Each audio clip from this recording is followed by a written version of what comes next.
Good morning, my dear students. In the last session, we studied about cardinal approach or the marginal utility analysis. Today, we will discuss about ordinal approach or the indifference curve analysis for measuring consumer satisfaction. The important assumptions of this theory are rationality, ordinality, consistency, transitivity, diminishing marginal rate of substitution and monotonic preference. These are the important assumptions of this theory. First one is rationality. The consumer is assumed to be rational. He aims at maximizing his satisfaction from consumption given his income and prices of goods. Economics only consider rational consumers. Next one is ordinality. In indifference curve analysis, the utility is an ordinal concept. In marginal utility analysis, utility is a cardinal concept. We can measure utility by cardinal numbers as 1, 2, 3, 4, etc. But in ordinal approach, we can only rank our preferences. Consumer can order or rank the subjective utility derived from the consumption. And the next one is consistency. Consistency of choice. Consumer is consistent in his choice. It means that if good X is preferred over good Y in one time period, then the consumer will not prefer Y over X in another time period. That is the consistency of the consumer. And next is transitivity. Consumers' choice are characterized by the property of transitivity. If good X is preferred over good Y,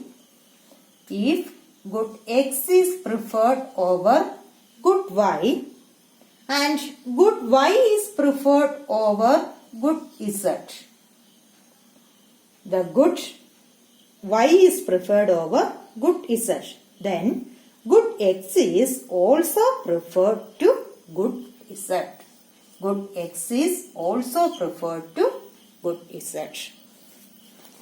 If good X is preferred to good Y is preferred to good Z, good X is also preferred to good Z.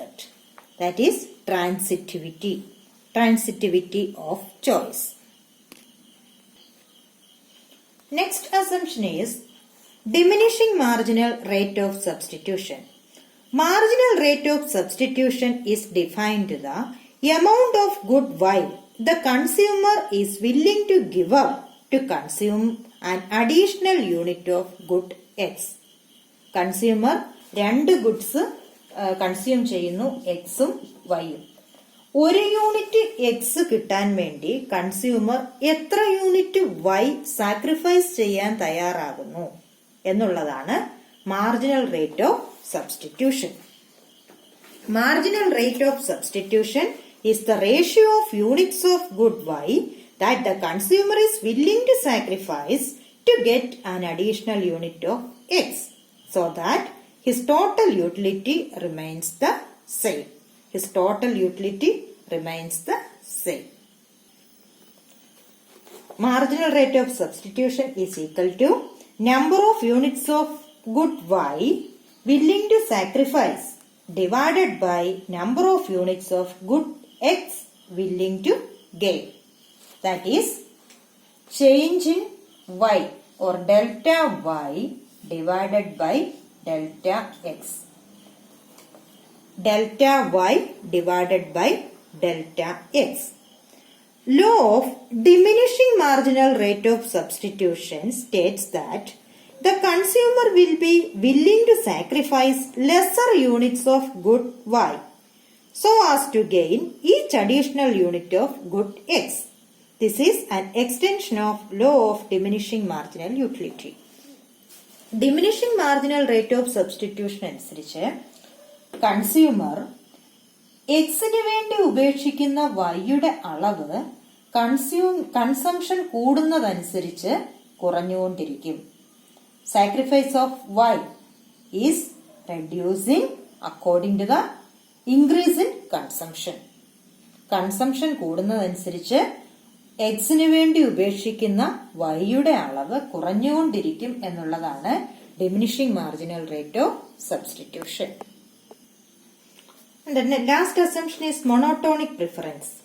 A consumer's preferences are monotonic if and only if between any two bundles the consumer prefers the bundle which has more of at least one of the goods and no less the other good as compared to other bundle.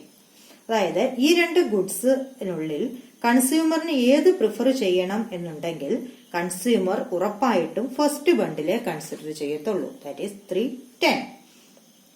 Four example, consumers preference are monotonic if between any two bundles 310 and 210 the consumer prefers 310 to 210 because the first bundle 310 has more unit of x and no less of y, and thus the consumer gets more total utility from the first bundle.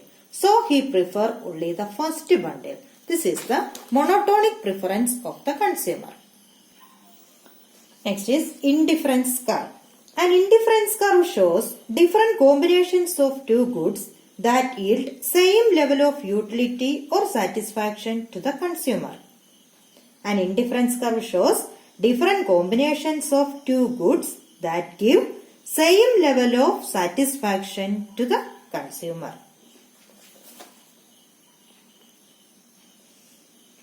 Indifference curve is the locus of all the combinations of the two goods, each combination providing the same level of satisfaction to the consumer.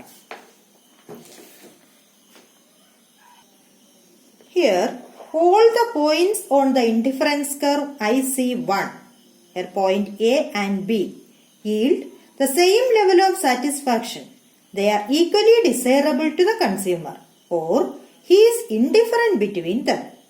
Any point below the indifference curve is an inferior bundle. The consumer will not prefer that bundle. It is an inferior bundle. And the point M is a preferred one, but it is unattainable with the income of the consumer. A consumer is indifferent between all points that lie along the same indifference curve, but he would always prefer a higher indifference curve to a lower one. That is indifference curve. Next is indifference map. A set of indifference curve is known as indifference map. A set of indifference curves which give a complete picture of consumer's scale of preference for two goods is known as indifference map. Higher the indifference curve, more will be the level of satisfaction. Higher the indifference curve, more will be the level of satisfaction. Here, IC3 have more satisfaction than IC2 and IC1. This is a set of indifference curves. This is known as indifference map. Next is the important properties of an indifference curve. The first important property of an indifference curve is which is downward sloping to the right. Indifference curve is downward sloping to the right. That is the one important property of this indifference curve. It is downward sloping to the right. Downward slope of an indifference curve is based on the idea that if the quantity of one good is subtracted, then the quantity of the other good has to be increased to compensate the consumer and leave him with a new bundle equivalent to the first. Thus, indifference curve must be downward sloping to right. The next property is indifference curve is convex to the origin. The slope of an indifference curve is called marginal rate of substitution of x and y. The slope of an indifference curve is the marginal rate of substitution of x and y, denoted as MRS XY. Marginal rate of substitution of x and y. The MRS XY is defined as the amount of Y that a consumer is willing to substitute for an additional unit of X. So the slope of indifference curve is equal to delta Y by delta X. Delta Y by delta X or MRS XY. So the indifference curve is convex to the origin. Indifference curve is convex to the origin due to its slope. Its slope is delta Y by delta X. This MRS XY. And the third property of indifference curve is, in two indifference curves do not intersect each other. Two indifference curves never intersect each other. If they intersect, then we get contradictory in terms of preference ranking. That means two indifference curve represents two different levels of satisfaction. If they meet each other, the result will be contradictory. Therefore, indifference curve cannot meet each other. Just never intersect each other. A high indifference curve shows higher level of satisfaction and lower indifference curve shows lower level of satisfaction. They cannot meet each other. These are the properties of indifference curve. Thank you.